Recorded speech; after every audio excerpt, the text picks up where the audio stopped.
Who Moved My Cheese, at its core, is a short story with its moral being highlighted in all the possible ways.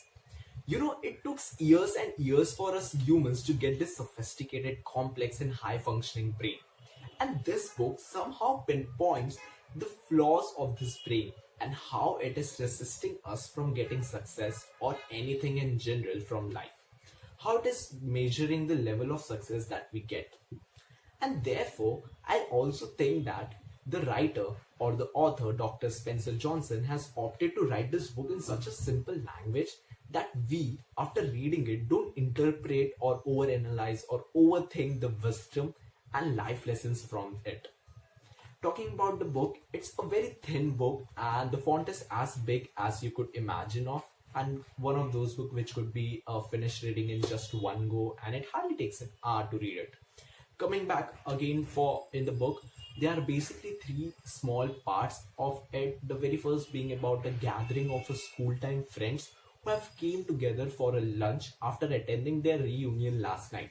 They are meeting now to know how each of them are dealing with life, or what they are up to in their life, and how life is treating them in general.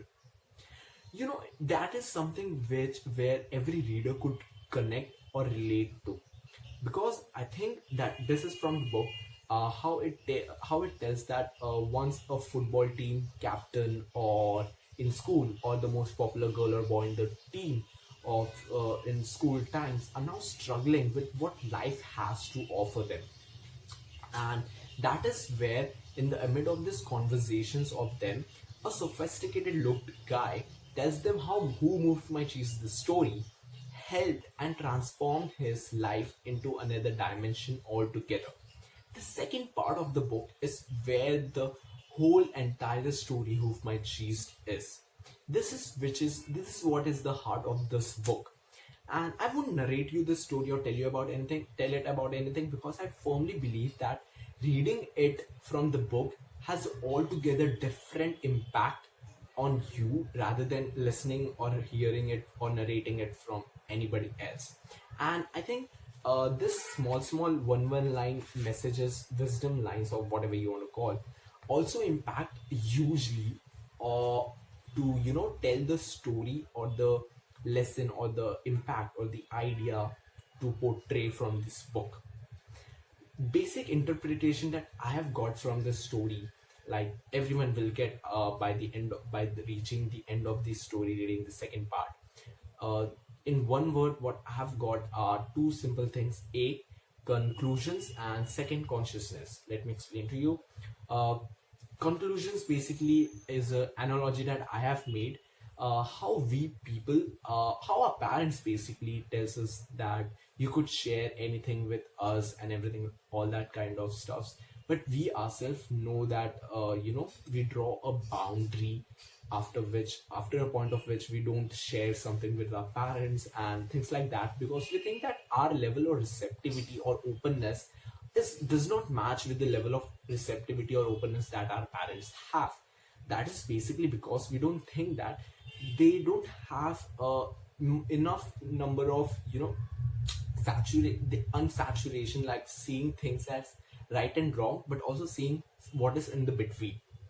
But I firmly also believe is that we have also started to make conclusions in our mind based on our life situations. Even we have started in small level at least, saying things as right and wrong, black and white, not saying the gray part. You get the point. And that is majorly because unconsciously or unknowingly, we are adapting or getting directed to the same path which our parents have been to. This is where the second point, which is consciousness, comes into play.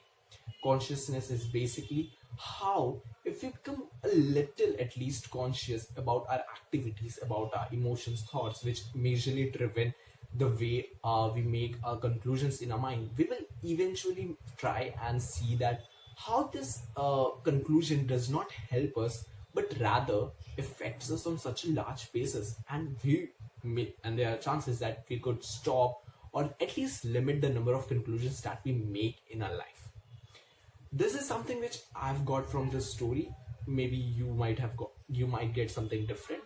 So basically that was the second part, and the third part is where the students, the school friends, are now discussing about how, which character do they play from the story, and how they could improve in their life in general.